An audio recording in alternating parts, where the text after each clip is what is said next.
बातें हो रही हैं कि इंडिया जो है उसको तो नेटो मेंबरशिप ऑफर कर रहा है। दूसरी तरफ पाकिस्तान में ये भी चहमगाइयाँ हो रही हैं कि चाइना पाकिस्तान को क्या ऑफर करेगा। और इस वक्त सारे डिफेंस मिनिस्टर जो हैं एससीओ के, शंघाई कोऑपरेशन ऑर्गेनाइजेशन के, वो इंडिया में बैठे हुए हैं और पाकिस्तानी डिफेंस मिनिस्टर और लीडरशिप मुंह सुजा के यहाँ बैठी हुई है। मेरा सवाल इसमें इम्पोर्टेंट ये बनता है कि आज तो दिल्ली में होना चाहिए था। हम इंडिया के साथ मामला जो हमने ख़राब तो हैं ही हैं, हमने बाकी ममालिक के साथ भी अपने ख़राब कर रहे हैं वहाँ पे ना जाके।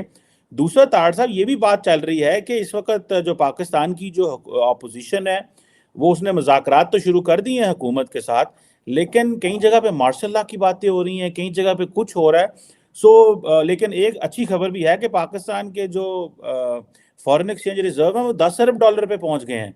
वो पता नहीं कहीं जो कितों उड़ के आए ने, लेकिन ये है कि वो पैसे जो हैं वो कहीं ना कहीं से हुकूमत ने अरेंज कर लिए हैं। So how do you see this scenario sir? Cheema साहब, आज मैं जाती तौर पे पूछे, आज सुबह से बड़ा एक चीज याद आ रही थी। मैं कुछ ब्रिटिश चीजें हिस्ट्री के बारे में पढ़ रहा था, तो मुझे खासकर विंस्टन चर्चिल की एक बात याद आई कि जो खिलाफ थे इंडिपेंडेंट इंडिया के, एक्ट ऑफ इंडिया, जो सेल्फ गवर्निंग एक्ट जो था, तो उसमें उनकी एक स्टेटमेंट थी कि उन्होंने कहा था इनको आजादी देने की, मेरा ख्याल वो फिट पड़ रहा है इस वक्त पाकिस्तान पे, कि इनको आजादी नहीं देनी चाहिए, they can not govern themselves. आज अगर देखा जाए, जिस कौम के ऊपर कैम्ब्रिज, हार्वर्ड, कोलंबिया, इनकी डिग्रियां काम ना कर रही हूं, जिस कौम के ऊपर उनकी वो जिसपे, और फिर उस पर मुझे इलामा इकबाल का शेर याद आ जाता है कि मर्दे नादा पे कलामे नर्मो नाज़िक बेअसर। आज देखें, आज प्राइम मिनिस्टर साहब ने स्पीच की कि 8 मिनट में 8 जमानतें, और हमारे साथ सुतेली मां वाला रवैया।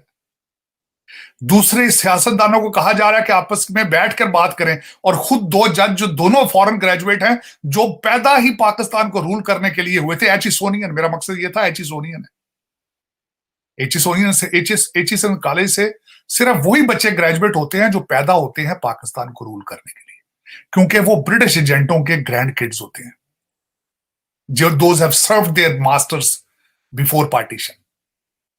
तो आज अगर वो, मेरा मकसद है कि उनके ऊपर उनकी डिग्रियां भी नाकाम है, और दूसरों को वो एक ही केस बीमार हो गया ना जी, उनका बीमार सारे केस जिनके जो सजाए मौत, जो फांसियां हो रही, सारे केस कहते बंद कर दो, मैं, मेरी तबीयत बुखार है, मेरे सर को दर्द है, लेकिन एक केस नहीं है, वो नहीं बंद करना, ये कल की प्रोसीडिंग, एक केस है उसको सुनेंगे जिसमें मेरा पर्सनल इंटरेस्ट है, जिसकी मेरी सास साहबा का इंस्ट्रक्शन आ चुकी है, जिसमें मेरी फैमिली मुझे सपोर्ट कर रही है, उस केस को भी नहीं छेड़ना। और आज फिर चीखे अपना हमारे वजीर आजम साहब, उन्होंने कहा 8 मिनट में 8 जमानतें, और हमारे साथ सुते। और ये देखें, ये हालात सिर्फ एक डिपार्टमेंट का है, पाकिस्तान का हर इंस्टीट्यूशन मॉरली बैंकरप्ट हो चुका है, मॉरली बैंकरप्ट, स्वाय पैसों के, रिश्वत के, फ्रॉड के, 2 नंबरी के, कुछ भी नहीं, कुछ भी नहीं। विंस्टन चर्चिल, आज मेरा मकसद उसकी थ्योरी 76 साल पहले उसने कहा था, they are not able to self govern themselves, बिल्कुल फिट पड़ रही है उनके, बिल्कुल 100%। अब फॉरेन पॉलिसी पे आते हैं, बिल्कुल फॉरेन पॉलिसी भी उसी तरह है। भारत जाने से डॉलर नहीं मिलेंगे इसलिए नहीं जा रहे, भारत से रिलेशनशिप अगर ठीक कर लें तो उससे, उसमें डॉलर इन्वॉल्व नहीं है तो नहीं होगा। लेकिन आज मैं ये एक बात जरूर, आज एक बड़ा पॉइंट जो जिस तरफ आगे दुनिया जा रही है इस वक्त, इस रीजन के अंदर 3 ताकतें जो है वो इंटरनेशनल वर्ल्ड स्टेज के ऊपर अपनी पोजीशन के लिए ट्राई कर रही हैं। 3 ताकतें इस रीजन में, भारत, चाइना एंड रशिया, तीनों। इन्होंने हिस्ट्री को चेंज करके रख दिया। हिस्ट्री को चेंज इसलिए करके रख दिया, चाइना की तरक्की का सीक्रेट था कि 50 साल उन्होंने किसी कॉन्फ्लिक्ट को, जंग में हिस्सा नहीं लिया, लेकिन now they are flexing their muscles. आज जो अमेरिका पिछले 250 साल से कर रहा था, आर्बिट्रेशन, लीडरशिप, लोगों के पकड़ कर लाना, इजराइल और मिस्र का कराना, आपस में मुआहदा कराना, इब्राहिम अकॉर्ड कराना, आज वो रोल चाइना ले रहा है। आज चाइना जो है वो यूक्रेन का मसला भी हल कराने के बारे में सोच रहा है। ईरान और सऊदी अरेबिया का 1000 साल पुराना मसला हल कराया उन्होंने, बल्कि फलस्तीन और इजराइल का मसले के बारे में दे आर इंटरेस्टेड। अब ये जब दुनिया के साथ करा रहे हैं तो साथ एक और भी चीज हो रही है, जो आपने खुद ही अपने इब्तदाइये में कहा है कि इस वक्त उनके defence ministers they are in India. 12 session हुए हैं उनके चंद दिनों के अंदर, डायलॉग आपस में हुआ है, उसमें से कोई ब्रेक थ्रू नहीं हुई, लेकिन पॉजिटिविटी निकली जरूर है। मेरा एक क्वेश्चन है, ये मेरे जो लूटर भाई हैं सारे पाकिस्तानी, जो अपनी भारत की दुश्मनी बेचते हैं चाइना के सामने ले जाकर, अगर इंडिया और भारत एक दूसरे के साथ ठीक हो गए तो आप कहां जाएंगे? आप कौन सी पार्टी से को ब्लैकमेल करोगे भाई? आपके बच्चे तो लंदन में भूखे मर जाएंगे, फिर डॉलर किस तरह पहुंचेंगे उनको, पाउंड किस तरह पहुंचेंगे उनको? यहां पे टोरंटो के अंदर जो मेंशंस हैं आपके, वो किस तरह चलेंगे आगे? आपको सोचना चाहिए, आज बैठ के सोचना चाहिए, क्योंकि they are talking about it. सबसे पहले तो बात यह है, मैं उनके मैं एजाज चौधरी साहब की बात, हमारे जो एक मिनिस्टर थे, उनकी बात मैं नहीं बिल्कुल भूल सकता। उन्होंने एक आर्टिकल लिखा था, उन्होंने कहा था कि इन पाकिस्तान को सबक सीखना चाहिए भारत और चाइना की रिलेशनशिप पे। एक दूसरे के साथ जंग भी कर रहे होते हैं, ट्रेड भी कर रहे होते हैं, लेकिन हमारे सिर्फ एक ही काम करने में तेज है, नफरतें, कदूरतें, ट्रबल्स, शरारतें, ये सारी चीजें। और अब वो नहीं चल रहा, चल नहीं रहा ना। मसला तो ये है, अब आगे मजीद गुंजाइश कोई नहीं है। मैं एक चीज पे मैं बड़ा आल ऐलान बोलता रहा हूं, मुझे अफसोस है उस बात पे भी कि मैं कहता रहा हूं, लेकिन हमारी कौन सुनता है। मैं कहता था कि जो जम्मू के अंदर एक हादसा हुआ है, this is an opportunity for Pakistan to come out clean. Bharat अपने दौरे से जाने से पहले, एससीओ में जाने से पहले, इनको चाहिए था कि उन चीजों को रिजॉल्व करके जाते, वर्ल्ड स्टेज के ऊपर बताते कि this is new Pakistan, this is new Pakistan. लेकिन उस अपॉर्चुनिटी को भी उन्होंने मिस किया है। उसकी वजह यह है कि हमारे बिलावल भुट्टो साहब जा तो रहे हैं, लेकिन जाने से पहले यहाँ पे स्टेटमेंट उन्होंने दे दी है कि I am just going for SCO, it's not a bilateral talk. एक दौरा जब जाने से पहले ही नाकाम हो जाए तो उसमें जाने का क्या फायदा? अब जाने से पहले ही आपने हथियार फेंक दिए। एक डायलॉग, एक जंग, एक रेस शुरू करने से पहले ही अगर आप अपनी हार तस्लीम कर लें या डिफरेंट डायरेक्शन पे भागना शुरू कर दें तो उस रेस का क्या मकसद? लेकिन मेरी समझ से बाहर है कि उसमें पाकिस्तान का फायदा क्या है। मुझे आज एक बात की बिल्कुल मैं पूछना चाहूंगा किसी इंटरनेशनल रिलेशंस के ऊपर किसी एक्सपर्ट से कि पाकिस्तान को भारत के साथ इस वक्त नफरतों और दुश्मनियों में फायदा क्या है? क्या फायदा है? पहले, आज से पहले ही होता रहा। मैं पिछले 75 साल में इस चीज को लाजमी इसका कन्फेशन करूंगा कि पहले 75 साल ये होता था, मार्शल लॉ का जवाज रखने के लिए भारत से डराया जाता था लोगों को कहा जाता था कि ओए अस्सी ना आए तो उधर जंग हो जानी, उधर टैंक आ जाने, उधर तोपा आ जानी। अब तो दौर ही जंगों का नहीं रहा है। अब पाकिस्तान को किस चीज से डराओगे इन पाकिस्तानियों को? अब तो वो जवाज ही नहीं रहा है। पहले जवाज रखा जाता था कि एक ह्यूज डिफेंस बजट रखने के लिए, कि अगर हमारे पास ये टैंक नहीं होंगे तो फिर ये भारत आ जाएगा। आज तो फिर वो अहमद मीर साहब की स्टोरी बाहर निकल चुकी है कि टैंकों को जंग लग चुका है और हमारे पास डीजल ही नहीं है। तो अब आपकी दुश्मनी भारत के साथ क्या फायदा है आपको? और सबसे बड़ी, उसको रिटर्न में देखें, अगर ट्रेड शुरू किया जाए उनके साथ, वो अगर ये मान ली जाए बात कि वो रीजनल पावर बन रहे हैं, जो कि वो बाकी बन रहे हैं, इसमें कोई शक नहीं है। आपकी आंखें बंद कर लेने से भारत की तरक्की रुक नहीं जाएगी। आपकी उनके साथ नफरत करने से भारत की तरक्की रुक नहीं जाएगी। हाँ, ये जरूर है, अगर आप ट्रबल इस रीजन में बनाएंगे, आप खुद भी जलील होंगे, उनकी तरक्की की शायद स्पीड स्लो हो जाए, लेकिन ये रुकेगी नहीं। उनके जो पिछले 10-15 साल का सफर है, दुनिया किताबें लिख रही है उस पर। जिस तरीके से उन्होंने डिजिटल इंडिया बनाया है 8-10 साल के पीरियड में, जिस तरह मैंने आपको कहा था 80 मिलियन ब्रॉडबैंड से 850 मिलियन ब्रॉडबैंड का इस्तेमाल, और जिस तरीके से वो आगे जा रहे हैं, आगे आर्म्स बेच रहे हैं आईफोन में और आर्टिफिशियल इंटेलिजेंस में और दूसरी चीजों में जहां आगे जा रहे हैं, आपको चाहिए ये नफरतों के दरवाजे बंद करके कुछ लर्न करें उससे, एक सक्सेस स्टोरी सामने रख के उससे लर्न करने की कोशिश करें। हाँ, दूसरा एक बात यह है कि आज मैं एक इंटरनेशनल ऑर्गेनाइजेशन ने पोल किया है और उसमें उन्होंने जब लोगों से क्वेश्चन किया कि what is the solution of Pakistan, I was shocked that 80% of people they were saying martial law is the only remaining solution for Pakistan. क्योंकि इस वक्त जाती तौर पे बताएं कि जो हाइब्रिड लीडर इन्होंने प्रोड्यूस किए, हमारे एस्टेब्लिशमेंट के भाइयों ने जो हाइब्रिड लीडर तैयार किए हैं अपनी गोद से, अपने वतन से, they have failed to lead Pakistan. और इसी एस्टेब्लिशमेंट ने अपने वतन से जो जूनियर जज प्रमोट कराए थे अपनी गोद में बिठा के, They have said to Pakistan, we have failed Pakistan. अब मैं समझता हूं that is fundamental reason people are saying कि ये ਤੁਹਾਡੇ ਬੱਚੇ ਨੇ, इन्होंने आप एक्सेप्ट कर लो। देखिए मोहल्ले के अंदर जब बच्चा बाहर बदमाशी करता है, तंग करता है, बच्चियों को छेड़ता है, किसी के दरवाजे पे थूकता है, जो कुछ करता है, तो लोग क्या करते हैं? उसके बाप को आके शिकायत करते हैं। तो आज 22 करोड़ लोग और दुनिया उसी वालिद को कह रही है कि इनको एक्सेप्ट कर लो, ये तुम्हारे बगैर ये चल नहीं सकते, ये तुम्हारे आवारा बच्चे हैं, इनको एक्सेप्ट करो। आज जिस तरह तारड़ साहब ने कहा है कि 2 जूनियर जजों को प्रमोट करने के लिए मुझे बाजवा साहब ने पुश किया था, तो फिर ये हर सिस्टम ही हाइब्रिड, हर सिस्टम ही 2 नंबर है, और ये सारी 2 नंबरी की है तो साफ भी खुद करो ना। इस बिल्डिंग की सारी ईंटें आपने खुद लगाई है, तो अब ये इसका छत गिर रहा है, दीवारें गिर रही हैं, तो लोग मिस्त्री से पूछेंगे ना, भाई साहब बहुत उसे ठीक करो, की कितना से। Know that you need to step up for the one last time, if it is possible, to fix this country.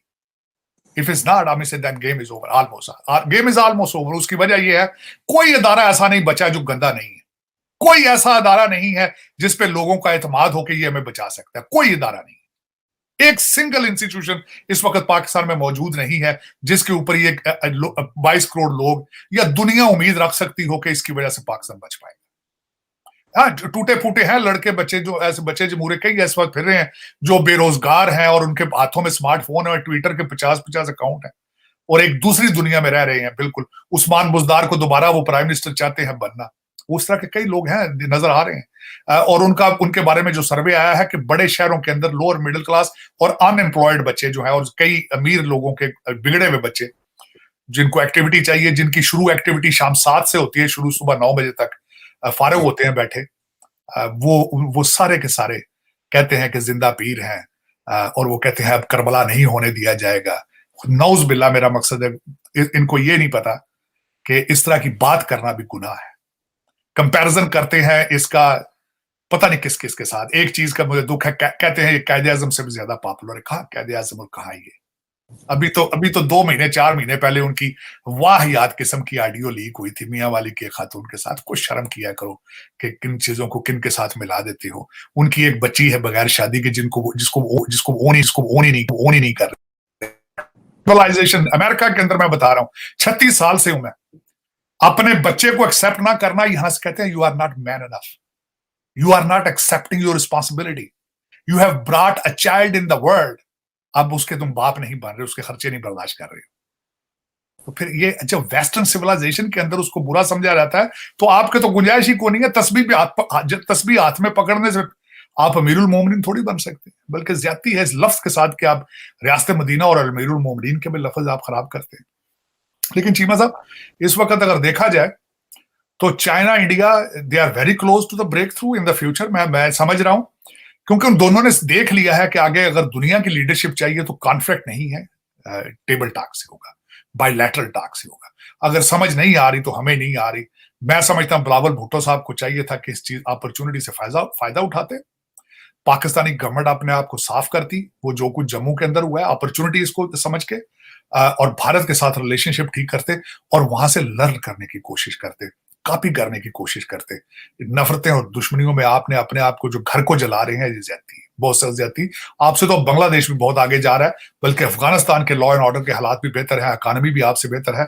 You are touching the, वो कहते हैं पस्तियों की, आप पस्तियों से नई उसकी जो है गहराइयों में जा रहे हैं। अब आपको लोग घाना, सोमालिया और इस तरह के लफ्ज आपको देना शुरू हो चुके हैं। अगले दिन जो पाकिस्तानी पासपोर्ट की रेटिंग आई है, नीचे से आप तीसरे चौथे नंबर पर हैं और एग्जैक्टली मैं हैरान हूं, यमन भी आपसे ऊपर था। मैं अगले दिन जब रेटिंग देखी तो जब यमन से भी आप नीचे जा चुके हैं तो अब आपके पास मेरा कितने चांसेस रह चुके हैं? 75 साल बहुत बड़ा पीरियड, 76 साल होता है चीमा साहब। लेकिन इस कौम ने 1947 से मजाक शुरू किया। 1947 मैं कल एक इवेंट में था तो मैंने अपनी स्पीच में ये कहा है कि आप अभी भी 1947 में खड़े हैं। वो किस तरीके से? 1947 में जो पहला डेलीगेशन 1947 के बाद अमेरिका आया, वो भी कर्जा मांग रहा था, $2 बिलियन उन्होंने मांगा था। आज भी आप कर्जे मांग रहे हैं। नहीं, उन्होंने इमदाद मांगी थी, आज भी आप इमदाद और कर्जे मांग रहे हैं। आप 1947 से आगे चल ही नहीं सके। आपने पाकिस्तान बनाए ही नहीं। और ऐसी ऐसी ज्यादतियां, ऐसे ऐसे लोगों को आपने लीडरशिप में लेकर आए हैं कि मैं उनकी पढ़ता हूं तो वो बेसिक कॉमन सेंस नहीं थी उन लोगों के अंदर। नेशनलिज्म तो बहुत दूर, बहुत बड़ी बात है। और मैं मिन्नतें कर करके मर गया हूं कि Nations can not survive without nationalism. पता नहीं इन पाकिस्तानियों को पाकिस्तान से मोहब्बत करना किसने सिखाना है, पता नहीं, बाहर से जाएगा वो। अपने बच्चे बाहर छोड़ आते हैं, फिजिकली डाका मारने जाते हैं, डाका मार के निकल आते हैं। पता नहीं ये प्रोसेस कौन रोकेगा, इस सफर को कौन रोकेगा।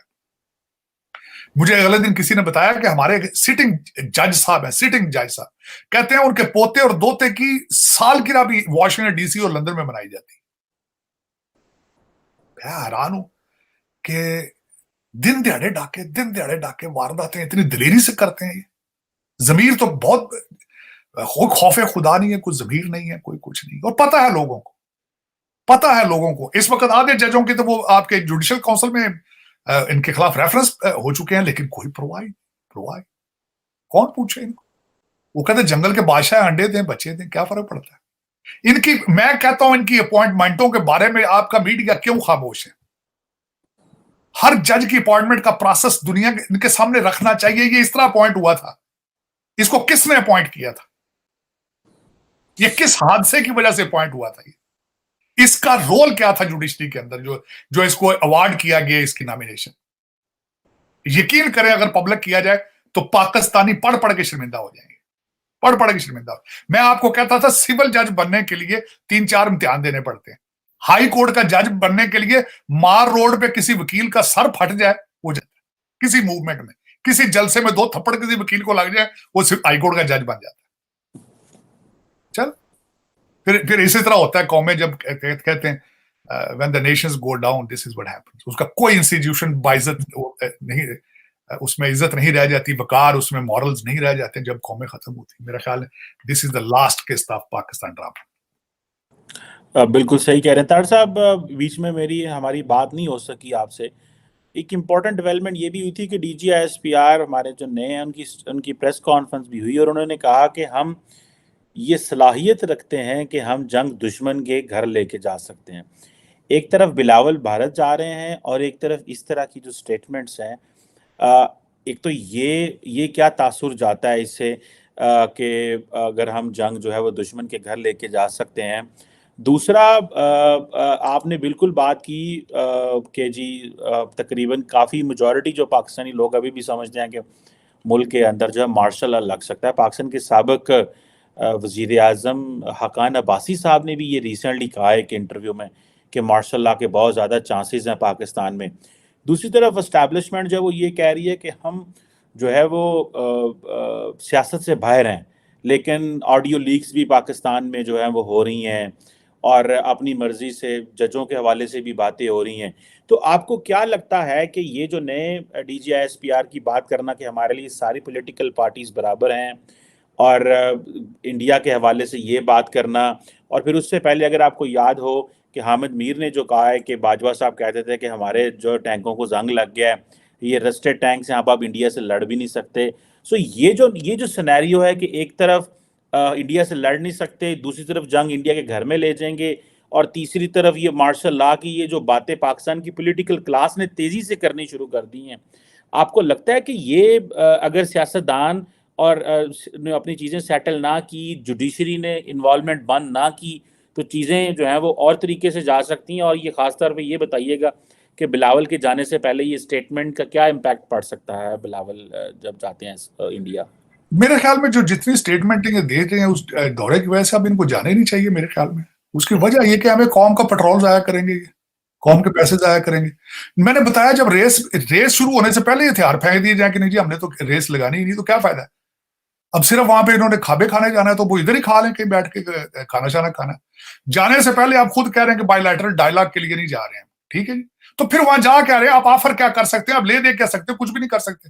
कर्जा लेने जा रहे हो, SEO वाले वो पैसे देंगे, चंदा मांगने जा रहे हो, वहां पे करने क्या जा रहे हो। जब जाने से पहले ही कह रहे हो कि बायलैटरल, और जाने से पहले ही आपका स्टेट पूरी गवर्नमेंट अगर ये कह रही हो कि हम जंग उनके घर ले जाएंगे, यार को खुदा का नाम लो। 21st सेंचुरी में अब जंगों का दौर है। पहले भी आपकी 4 जंगें चंद घंटे होती रही हैं। हिस्ट्री बताएं लोगों को, 4 जंगें। वो तो कहते हैं अब चारों जंगें आ रहे हैं, मैं नहीं कह रहा। लेकिन वो चारों जंगें कुछ घंटों में थी, इस्लाम गुजारना से बाज और कई चीजें हो जाती थी। लेकिन मैं बात ये कर रहा हूं कि अब ये दौर रह चुका है जंगों का कि हम उनके घर जंग ले जाएंगे। जंगों से हासिल क्या हुआ है आज तक? मुल्क के 2 टुकड़े करा लिए। देखें, सोचें जरा, कारगिल की हालत देख लें। मैं नहीं ये कह रहा, लोग कह रहे हैं कि आपसे लाशें नहीं उठाई आपने अपने फौजियों की। मैं नहीं कहता ये, अगर उस जंग के हालात ये हैं और उधर से भारत वाले आपकी लाशें आपको भेजते रहे वहां से बाद में, जो लाशें छोड़ दी गई थी वहां। अगर इस तरह की जंग करनी है वहां उनके लेके जानी है, क्या जंग है यार? और ये फ्यूचर है पाकिस्तान का इसमें कुछ? दुनिया, अफगानिस्तान से आपने क्या कर लिया? आप चाय पीने चले गए हैं, आपने कहा जंजीरें तोड़ दी, तालिबान ने उड़ो चंडा मारने लग गए। वो आपके अंदर घुस घुस के मार रहे हैं, उनको तो पहले रोक लें आप। जिनको आपने पाला है 25 साल, उनके आपने पैसे बनाए, उनके ऊपर डॉलर बनाते रहे आप। पहले उधर तो देखें, उनको तो देख लें पहले, इनके अंदर तो जंग ले जानी है आपने। इनके लिए तो आपका, मेरा मकसद मैंने आपको अर्ज किया था पहले कि भारत के साथ जंग और भारत के साथ नफरत तो कारोबार है हमारे लिए, पैसा है ना उसके लिए, पैसा है उसके साथ इन्वॉल्व। इस सोच से आगे निकलना होगा तो पाकिस्तान तरक्की कर सकेगा। ये सोच से पता नहीं किस तरीके से निकलना है, मेरी समझ से बाहर है। आईएसपीआर की जो भी आके ये प्रेस कॉन्फ्रेंस करता है, वो प्रेस कॉन्फ्रेंस भी सियासी होती है, क्योंकि वहां पे बैठ के 70% क्वेश्चन तो सियासत के बारे में होते हैं। तो फिर वो सियासी ये किस तरीके से कह सकते हैं कि हम सियासत से निकल गए हैं, जबकि सारी सियासतदान आपने खुद पाले हैं, आपके बच्चे हैं छोटे, ही एजेंसियों की पैदावार है सारी सियासी पार्टियां आपकी। पाकिस्तान के अंदर आपकी इन्वॉल्वमेंट आज भी चिड़िया पर नहीं मार सकती इनकी मर्जी के बगैर। फिर आप किस तरह कहते हैं हम सियासत के बगैर? जज आप मैनेज करते हैं, जज आप अपॉइंट कराते हैं, यकल खताब कहते हैं कि हमने सियासत छोड़ दी है। इसको मैं ये समझता हूं, मेरे बड़े भाईजान एस्टेब्लिशमेंट साहब, आपको चाहिए आहिस्ता आहिस्ता करें, आहिस्ता आहिस्ता आहिस्ता। ये लिख के पीएम हमारी काकूल एकेडमी के अंदर ब्रेन वॉश उनको करें कि खुदारा सियासत में नहीं जाना, हाँ, लेकिन आहिस्ता आहिस्ता आहिस्ता, otherwise you won't be able to survive. अब जो कुछ हो रहा है ना, वो पहले एक बना था, क्या कहते थे जी, वो एमक्यूएम का ग्राउंड जीरो, क्या 90, अब वो 90 लाहौर शिफ्ट हो चुका है। आप ये चाहते हैं हर शहर के अंदर एक 90 बने? फिर ये तरक्की की है आपने, पहले एक 90 था, अब 2 बन गए हैं, और इसके आप इसके जिम्मेदार हैं। जनरल ज़हीरुल सलाम से पूछे ना, वो किधर गए भाईजान, आओ ना भाईजान अपनी प्रोजेक्ट। हमारे वो जो लाला सहराई थे बावलपुर वाले, उनसे कहना आए, बाजवा साहब को कहें सर आपकी प्रोडक्ट है। वो चीखें आज प्राइम मिनिस्टर को, कहता 2018 के जो इलेक्शन में आपने फ्रॉड किया है, वो क्या बीआरडी जो सिस्टम आपने डाउन किया था, उन लोगों को आज सजाएं देना। आज आप कहें ना सियासत से हम निकल गए, लेकिन हाँ, सियासत से आपने निकलना है, उन लोगों का एहतसाब करें जिन्होंने कौम तबाह की है। वो आपके जो भाई यूनिफॉर्म के अंदर जिन्होंने पाकिस्तान तबाह किया है, उनको सामने लेकर आए कौम के, फिर पता चलेगा आप सियासत से निकल गए। आप वो कहते हैं गल्ला करन सुखाड़ियां जो होण पर आईयां, ये इस तरह ये बातों से नहीं जाएंगे। ये कहते हैं ये लातों के भूत बातों से नहीं मानेंगे, इनको सख्त जब तक हाथ नहीं डाला जाएगा, ये आपके कंट्रोल में नहीं रहेंगे, आपके कंट्रोल में आ ही नहीं रहे हैं। आपको भी पता है, आपको भी पता है